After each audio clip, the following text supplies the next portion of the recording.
Assalamu alaikum viewers and welcome back to our YouTube channel The Fluent Forum. This is Sir Noor here. आज हम एक new topic के साथ हाजिर हैं। जो लास्ट हमने टॉपिक्स पढ़े थे उन्हीं का सिलसिला जो आगे चल रहा है, उसमें नेक्स्ट टॉपिक हमारा है पास्ट इंडेफिनिट टेंस।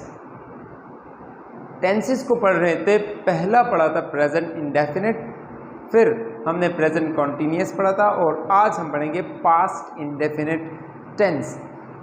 ये अगर आप इस वीडियो पे फोकस करेंगे तो आपको पूरा का पूरा समझ आ जाएगा कि पास्ट इंडेफिनिट टेंस हम किस तरह यूज़ करते हैं। ज़्यादातर बच्चों को मसला होता है कि प्रेजेंट इंडेफिनिट आसान होते हैं, प्रेजेंट कॉन्टीन्यूअस ज़्यादा आसान होता है, इस तरह अदर टेंसेस आसान है, लेकिन पास्ट इंडेफिनिट इसीलिए मुश्किल होता है कि बच्चा सेकेंड फॉर्म ऑफ वर्ब याद नहीं कर पा रहा, वो इस्तेमाल नहीं कर पा रहा। तो आज मैं आपको बताऊंगा, कुछ ट्रिक्स भी बताऊंगा कि आप second form third form of verb किस तरह याद कर सकते हैं और आल्सो कि आप किस तरह आसानी से एक टेंस समझ सकते हैं। ये वो सबसे आसान तरीके हैं जो हम आपके सामने ला रहे हैं बच्चों को इजी इंफॉर्मेशन देने के लिए। सो वीडियो एंड तक देखिएगा, आपको इंशाअल्लाह ताला सारा समझ आ जाएगा। अब मूव ऑन करते हैं टॉपिक की तरफ। Past indefinite tense. पास्ट मतलब माजी का time, indefinite means common action and tense means जो हमने लास्ट टाइम पढ़ा था कि टेंस मीन्स एक्शन और टाइम। तो टाइम की बात होगी पास्ट और एक्शन कौन सा होगा? इंडेफिनिट टेंस होगा। सो मतलब पास्ट का कोई कॉमन वर्क होगा जो हम आज पढ़ेंगे। पास्ट इंडेफिनिट टेंस बहुत ज़्यादा आसान है। ये जो देखिए इंडेफिनिट टेंसेस में कोई मुश्किल ही नहीं है, ना कॉन्टीन्यूस में है, ना परफेक्ट में है, ना परफेक्ट कॉन्टीन्यूस में, बस हमें सिर्फ लॉजिक समझना पड़ता है। सब आए देखते हैं। अब डिफिनेशन किस तरह करेंगे, डिफाइन कैसे करेंगे? अ कंप्लीटेड एक्शन, एक ऐसा काम जो मुकम्मल हो गया है, at a particular time in the past. कोई भी ऐसा काम जो आपने अब से पहले कर लिया है, कंप्लीट कर लिया है, आपने एक्शन कंप्लीट कर लिया है अब से 1 मिनट पहले, 10 मिनट पहले, 1 घंटा पहले या 1 साल पहले या उससे ज़्यादा अरसा आपने कोई काम मुकम्मल कर लिया, पास्ट इंडेफिनिट टेंस इस्तेमाल करेंगे। अब इस्तेमाल कैसे करेंगे? इस्तेमाल करने का तरीका क्या है? इस्तेमाल कैसे होगा? देखो, अब हमारे पास हर चीज़ का एक फॉर्मूला होता है। फॉर्मूला आपको याद नहीं बल्कि समझना पड़ता है। आप खुद से भी एक फॉर्मूला बना सकते हैं। सिंपली जिस तरह प्रेजेंट कॉन्टीन्यूअस का फॉर्मूला था, प्रेजेंट इंडेफिनिट का था, उसी तरह एक फॉर्मूला है। आपने फॉर्मूला समझना है, याद नहीं करना है। आपने समझना है कि हमारे पास अफर्मेटिव सेंटेंस होते हैं, पॉजिटिव सेंटेंस, जो आपका पॉजिटिव सही जुमला होता है। उसमें सबसे पहले हमारे पास आएगा सब्जेक्ट। देखिए सबसे पहले हमारा आएगा subject, I we you they he she it वगैरह वगैरह में से कुछ और आएगा। और वर्ब की जब बारी आएगी तो वर्ब की आप लगाएंगे सेकेंड फॉर्म, और उसके बाद आपने वर्ब के बाद आप कुछ भी लगा सकते हो। आप ऑब्जेक्ट भी लगा सकते हो, आप नहीं लगाना चाहो तो आप कुछ और भी लगा सकते हो। अब वर्ब की कितनी फॉर्म्स होती है? हमारे पास वर्ब की टोटल 5 फॉर्म्स होती है। जिस तरह गो, वेंट, गॉन, गोइंग, गोज। तो यहाँ आपने देखना है हम सिर्फ और सिर्फ वर्ब की सेकेंड फॉर्म इस्तेमाल करेंगे। आसान है। स्पीक तो सेकेंड फॉर्म स्पोक, गो तो वेंट, ईट तो एट, यूज यूज्ड, और इस तरह अदर जितने सारे वर्ब फॉर्म्स हैं। चलो वो अपकमिंग वीडियो जो है वो वर्ब पे है, तो आप वो भी साथ में देख लीजिएगा। उसमें हम पूरा का पूरा आपको बताएंगे वर्ब के सारे टाइप्स, ऑक्सिलरी वर्ब और मेन वर्ब और मॉडल वर्ब, सब कुछ आपको उसमें हम क्लियर करेंगे।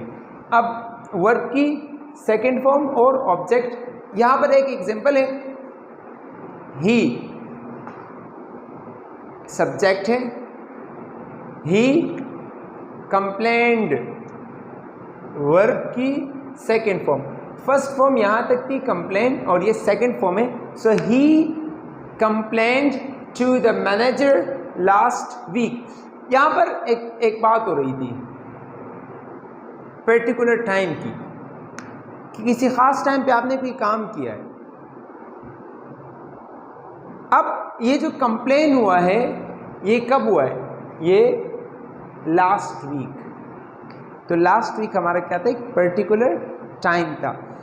इसी तरह मज़ीद अदर सेंटेंसेस भी आप बना सकते हैं। आप कहते हो we spoke English before 10 minutes, I ate dinner before 5 minutes, I met, meet की second form, I met my friend 2 days ago। इसी तरह आप पास्ट की टाइम लगाओगे, अगर टाइम मेंशन करोगे क्योंकि कब ये काम हुआ है और किस तरह हुआ है। आप यहां पर दूसरा सेंटेंस देखें, ये वाला। इस सेंटेंस में आपको न्यू चीज़ बता रहा हूँ। इसी सेंटेंस में आपको शायद आपको इससे पहले का नहीं बताओ, आपका सब्जेक्ट होगा देखिए नेगेटिव सेंटेंस है। नेगेटिव मतलब आपका इनकारिया जुमला है नेगेटिव, जिसमें आप नॉट लगाते हो। आपने डिड लगाना है और उसके बाद नॉट लगाना है, फिर वर्ब की फर्स्ट फॉर्म लगानी है। ये याद रखना कि जब भी आप सेंटेंस में डू, डज या डिड लगाओगे उसके बाद हमेशा के लिए वर्ब जो है वो फर्स्ट फॉर्म में आएगा। देखिए आप लगाओगे डू, आप लगाओगे डज और आप लगाओगे डिड। इन तीनों के बाद आप वर्ब की कौन सी फॉर्म लगाओगे? हमेशा के लिए वर्ब की फर्स्ट फॉर्म लगाओगे। ये सेंटेंस में कहीं भी आ जाए, शुरू में आ जाए या सब्जेक्ट के बाद आ जाए, फिर आप वर्ब की फर्स्ट फॉर्म लगाओगे। तो सेम इसी तरह डिड आया है इसीलिए हम वर्ब की फर्स्ट फॉर्म लगाएंगे नेगेटिव में। उसके बाद हमारे पास हमें मर्जी होगी ऑब्जेक्ट लगाओ या रेस्ट ऑफ सेंटेंस लगाओ। अब देखिए एक सेंटेंस है, शी सब्जेक्ट है, डिड नॉट। नेगेटिव बनाने के लिए हमने हेल्पिंग वर्ब का इस्तेमाल किया है। डिड प्रेजेंट में हम डू डज कर रहे थे और पास्ट में हम डिड कर रहे हैं। अब देखिए शी डिड नॉट, डिड के बाद हमेशा वर्ब मैंने कहा फर्स्ट फॉर्म आएगी। So she did not invite us on her birthday party. अब बर्थडे पार्टी एक खास टाइम है, एक स्पेसिफिक टाइम है, एक पर्टिकुलर टाइम है, तो इसलिए हम पास्ट इंडेफिनिट यूज करेंगे एक खास टाइम में। अब she did not invite us on her birthday party, उन्होंने अपनी बर्थडे पार्टी पे हमें इनवाइट नहीं किया। तो ये उनकी बर्थडे मनाना ये एक ख़ास दिन था। और नेक्स्ट हम देखते हैं अभी हम सीखेंगे close ended question. Close ended question का मतलब आपका इंटरोगेटिव सेंटेंस, वो सेंटेंस जिसमें आपसे कंफर्मेशन का सवाल किया जाता है, आपसे बात सिर्फ और सिर्फ कंफर्म करने के लिए सवाल किया जाता है और आप आंसर देते हैं। तो यहाँ आते हैं हम किस तरह एक सेंटेंस बनाएंगे पास्ट इंडेफिनिट का जो इंट्रोगेटिव होगा। तो सिंपली आप डिड लगाते हो, फिर सब्जेक्ट लगाते हो, फिर वर्ब की फर्स्ट फॉर्म। कहाँ तक कि डिड आएगा तो वर्ब की फर्स्ट फॉर्म आएगी और उसके बाद आप रेस्ट ऑफ सेंटेंस मतलब आप जुमले का बकिया हिस्सा लगा सकते हो। सो क्लोज एंडेड का मतलब आप ये क्या होगा आपके पास, ये इंट्रोगेटिव सेंटेंस होगा, ये इंट्रोगेटिव सेंटेंस होगा।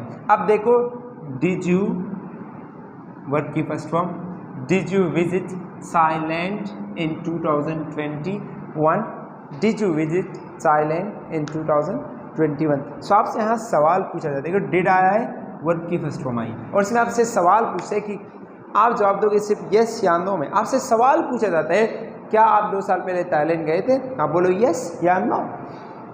अब ये तो हो गया सिंपल, हमें समझ आया कि पास्ट इंडेफिनिट टेंस के पॉजिटिव नेगेटिव इंट्रोगेटिव फॉर्मूले नहीं याद करने, फॉर्मूले समझने हैं और हमने समझ लिए हैं।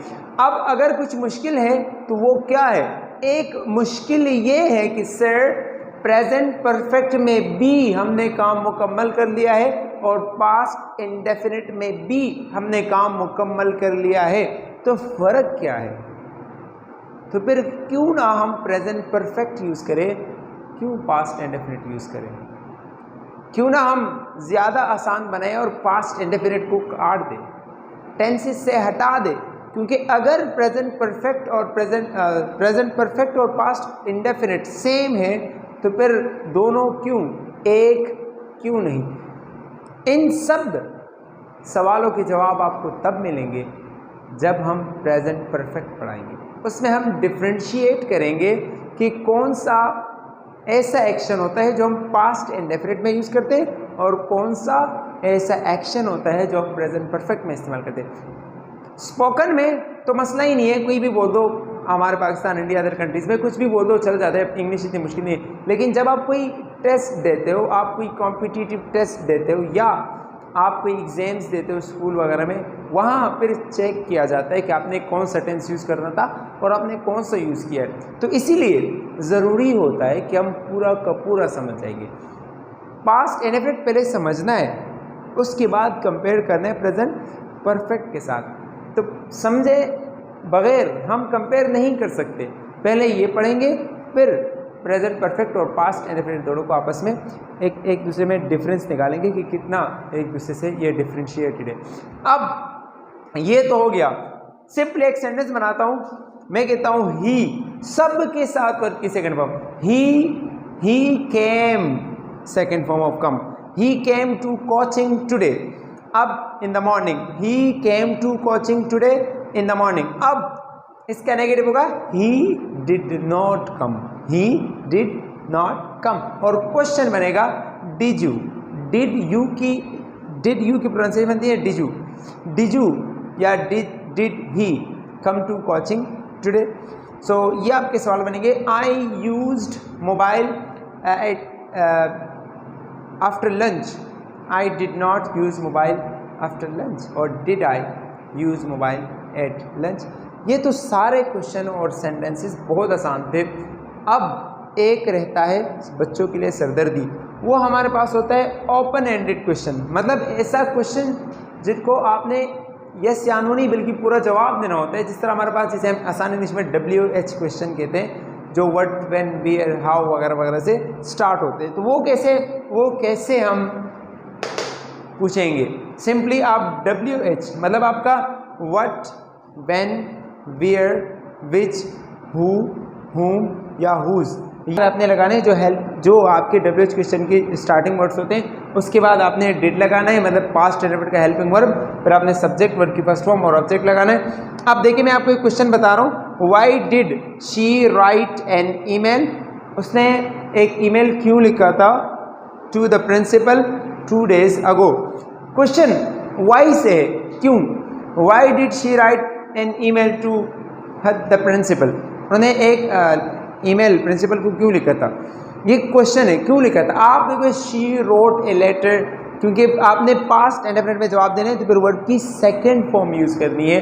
इसी तरह आपसे कोई और सवाल पूछे कि where did you go yesterday, आप कल कहाँ गए थे, तो आप बोलो I went to market yesterday. अगर आपसे कोई पूछते हैं what did you eat in the breakfast, आप बोलो आई एट एग्स और वगैरह जो भी है, आप इस तरह आंसर बता दो, लेकिन वर्ड की सेकंड फॉर्म यूज़ करनी। अब यहाँ एक कन्फ्यूजन बन रही है कि sir open ended, close ended, ये तो हमें पता ही नहीं है, क्वेश्चन क्या होता है ये तो हमें पता ही नहीं है, और WH तो एक नई दुनिया है, ये कहाँ से सीखेंगे। तो WH क्वेश्चन और क्लोज एंडेड, ओपन एंडेड, पूरा बैकग्राउंड है वो इंशाल्लाह हम आपको बहुत जल्दी अगले वीडियो में बताएंगे।